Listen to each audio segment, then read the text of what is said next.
Dalam eksepsi menyatakan eksepsi termohon tentang bukan kewenangan pra peradilan tidak dapat diterima. Dalam pokok perkara menolak permohonan pra peradilan sebelumnya, sedangkan pemohon membayar dari perkara sejumlah nilai. Demikian diputuskan pada hari ini Selasa 4 Mei 2024 Siono hakim merupakan oleh pengadilan diberikan pada hari ini juga dan Umar beserta mengganti dihadiri kuasa pemohon dan kuasa pemohon.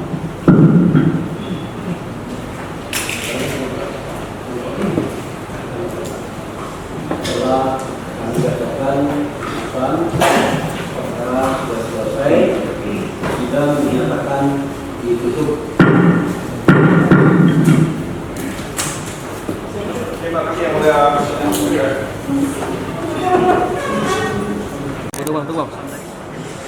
Ya, tanggapannya tentu kita kecewa ya kalau kita lihat putusannya tidak mempertimbangkan dalil-dalil yang kami berikan. Hakim bilang bahwa sudah punya 2 alat bukti, situ kan.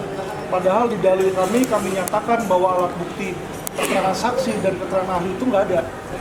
Keterangan ahli itu baru dibikin 2 April 2024. Sedangkan penetapan tersangkanya itu November 2023. Jadi waktu ditetapkan sebagai tersangka belum ada alat bukti itu. Ya, jadi dia harus melihat dong di situ ketika ditetapkan sebagai tersangka ada nggak alat buktinya. Ya kan? Jadi itu sama sekali tidak dibahas oleh hakim. Padahal jelas-jelas kami tulis dalam kesimpulan dan kami tulis juga di dalam permohonan. Ya, seharusnya yang namanya hakim menilai semua itu dari 2 belah pihak, nggak bisa satu pihak aja. Ya, dan juga mengenai keterangan saksi dia nggak bilang bahwa seluruh keterangan saksi yang ada, ya, yang BAP saksi itu, mereka itu sama sekali tidak tahu tentang perkara itu, nggak pernah lihat, nggak pernah dengar, nggak ada di situ. Jadi itulah bukan alat bukti. Ya. Jadi kalau cuma surat doang itu bukan alat bukti, itu satu. Terus kedua adalah untuk mereka bisa membuat laporan polisi seharusnya ada penetapan pengadilan yang diajukan oleh kejaksaan. Itu juga nggak ada dan nggak dibahas juga oleh hakim. Ya, jadi saya melihat bagaimana institusi kehakiman saat ini sudah runtuh. Mereka takut sama polisi. Ya, saya sudah bilang bahwa ini ada tekanan. Kita bisa lihat 1 hari sebelum keputusan, ya kemarin banyak tekanan. Selain 2 anggota DPR berbicara, MUI juga berbicara. Apa hubungannya dengan mereka? Ya, MUI aja yang awalnya sebagai pelapor udah cabut kok di situ. Ya, jadi saya melihat di sini adalah tekanan politik dan tekanan dari mafia hukum sih. Untuk kedepannya apa Pak? Untuk di pengadilan gitu.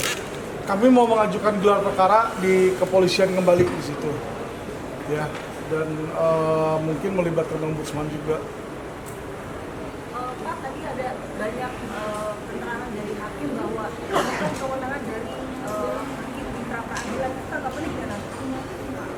Bagaimana bukan kewenangan kalau undang-undang bilang harus ada penetapan dulu dari kejaksaan? Yang mengeluarkan penetapan siapa? Pengadilan kan? Itu kan kewenangan dia. Jadi saya bingung kalau dia ngomong kayak begitu antara hakimnya goblok atau pura-pura goblok. Ya, di situ saya melihat intinya marwah Pengadilan Negeri Jakarta Selatan hari ini hancur karena takut oleh Jenderal Mabes Polri. Itu aja.